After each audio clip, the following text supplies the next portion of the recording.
Today we're going to tackle a Fermi problem. And what is a Fermi problem? Well, it's an estimation type problem designed to teach good approximations. So we use it in science and maths as a teaching tool. And this one today will relate to this classic scene of driving into work from the office space. So, let's suppose you drove into work every day for 1 year. How much would temperatures rise due to the CO2 emissions? And we're going to have to break this down into a lot of little bits as to how to solve this particular question. Okay. Now, let's just provide a little warning. This will contain a lot of assumptions and estimations and does not replace the actual science that amazing scientists do around the world with regards to climate change. Okay, the first step is how far do you drive in 1 year? Now we're going to assume that you live 10 kilometers from the city and you obviously work in the city. So that means you're going to drive 20 kilometers each day. And here we'll also assume that you work 5 days a week and also that you work 48 weeks a year. So in Australia we get 4 weeks off a year, so we're going to assume 48 weeks out of 52. So it's going to be 20 times 5 times 48, and that is 4,800 kilometers. Okay, so we got 4,800 per year. Okay, so how much petrol will that use in kilograms in terms of 4,800 kilometers? So let's take this average fuel economy as being what we're going to use. So we're going to assume 9.4 litres per 100 kilometers. And what that relates to in terms of the 4,800 kilometers is 9.4 times 48 will be per 4,800 kilometers. So that's going to be 451.2 litres per year. Okay, now we need the density of gasoline or petrol. So it's roughly 0.75 kilograms per litre. So converting this now, we're going to assume a density of 0.75 petrol or gasoline in America, and we're going to assume that as 0.75 kilograms per litre. And what we do there, we times that by 0.75, and we get, hang on a sec, we get 338.4 kilograms per year. Now, that is greater than 2 average sumo wrestlers here. That's a lot of mass of petrol. Okay, so if you were to burn that 338 kilos of fuel, how much actual CO2 will that produce? So we actually need a bit of chemistry here, and let's look at this particular equation here. Okay, so this is the combustion equation where we've got octane here, CH8H18, and we've got 12 oxygen molecules, and that creates 8 carbon dioxide molecules and some water. What's important here, and we'll get to it, is that the octane, one octane molecule will create 8 carbon dioxide molecules, okay? So what we've got there is one octane creates 8 carbon dioxide molecules, okay? So getting back to the question, how much does each octane weigh? In a relative sense, and how much does the 8 carbon dioxides weigh? So the molar mass, this is a bit of chemistry, molar mass is 114.23 for grams per mole for octane, it's 44.1 for CO2, and for 8 CO2 molecules, it's going to be 352.08 grams per mole, okay? So actually, we increase the weight. So if we had 114 grams of octane, and we reacted that would create 352 grams of CO2. So the mass of CO2 will be in that proportion, and that proportion greater than the 338. So that gives us 1,043 kilos. Okay, so that's just over a ton of CO2, which is equal to 6 angry bottlenose dolphins.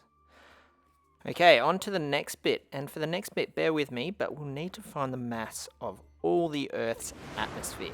and there is 5.148 billion kilos of air in the atmosphere. That's 5.15 times 10 to the 18 kilos. So relating that to how much does 1 part per million weigh in relation to that total atmosphere. So we'll write that number down again. We've got 5.15 times 10 to the 18 kilos. And we need the molar mass of the air, which is kind of telling us how much mass each air particle is on average, so 21 grams per mole. And for CO2, as we had before, is 44 grams per mole. So we can think of that CO2 as being bigger in terms of mass relative to the air around it, or the oxygen and nitrogen around it. So that makes 1 part per million. In terms of mass, the mass will be a bit greater for the CO2. So using that ratio again, we've got the molar mass of CO2 over air, and we'll have that number of grams of CO2, per million grams of air. Okay, so we've got 1.52 grams of CO2 per million grams of air, and that's a good approximation there. Okay, so we need that number now to find the mass of 1 part per million in the total atmosphere, which is 1.52 times the mass of all the air in the world, divided by that 1 million there, because it's 1 part per million. So we've got 7.823 times 10 to the 12 kilos. Okay, so the next part will help lead us to the answer. So what will a change of 1 part per million of CO2 do to the temperature here? Okay, for this we're going to use some historical data relating the historical changes in parts per million of CO2 and how that affects the temperature. Okay, so here you can see if there were to be an 18-degree change, that would be due to a 160 part per million change in the CO2 level. So you can see from that graph the CO2 maps or causes the change in temperature. Now 160 parts per million will be an 18-degree temperature rise, so increasing it by 160 parts per million will do that, which means 1 part per million increase will be an 18 over 160 degree temperature rise, which will be 1 part per million will cause the temperature to rise by 0.1125 degrees Celsius. Okay, so in the end, how much does 1 year of driving affect global warming, or what's the temperature change due to it? So 7.823 times 10 to the 12 kilos is 1 part per million of CO2 in the Earth's atmosphere. So how much in terms of parts per million will 1,043, or how much CO2 will we emit from driving? So we use that ratio again, and what we actually get there is driving for a year will make it 1.33 times 10 to the minus 10 parts per million of CO2. So that's 0.133 billionths of a part per million that will be caused by driving every day to work for a year. Okay. Now, we also know from before that 1 part per million, an increase of that would give us 0.1125 degrees Celsius increase. Okay.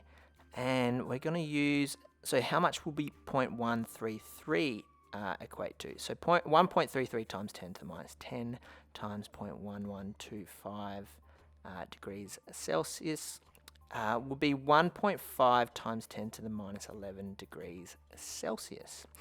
Okay, so that means our driving every year creates 15 trillionths of a degree change in temperature. Oh yeah, 15 trillion. 15 She'll be trillion. right, mate. She'll be right, mate. Oh yeah. Okay, hang on. Let's look at this in a bit more detail. So 1 person per year will cause a 15 trillionth of 1 degree Celsius. Now, there's a fact known that there are 1 billion cars on the planet. So 1 billion cars driving to work every day will create a 0.015 degrees Celsius increase. And we, over a course of, say, a century, a billion cars driving every year will create 1.5 degrees Celsius change. Now, this is just cars alone driving to work. What about all the man-made forms of greenhouse emissions and reduced sequestration? And also the natural feedback loops that result from higher temperatures. Okay, let's look at this graph from our world in data, and it's CO2 emissions per capita. 7 for China, 7.6 for New Zealand in terms of tonnes. In the EU, it's roughly around 5, so not too bad by the EU there, relatively speaking, for a Western country.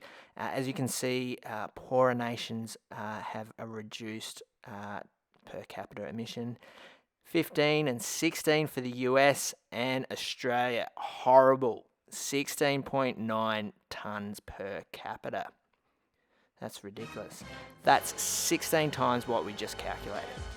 And let your homies know who done it. Cause when it comes to this gangster shit, you motherfuckers know who run it. We standing up for our own shit. And if you want this motherfucker to the test, you gotta realize something, nigga. You fucking with the very best. Okay, so what's your solution to this Fermi question? And if you've got a suggestion for different Fermi problems, let me know. And I'd really be interested in any climate scientists who have some feedback as to this analysis of it, and how much this relates, or how accurate this video is in relation to actual climate change predictions. Thank you for watching this video today. This issue is a real passion and concern of mine, and as Australians and global citizens, we really should consider the ramifications of this issue. Please subscribe, it's sincerely appreciated as always, and definitely leave some comments and feedback below. I'll be happy to get back to you.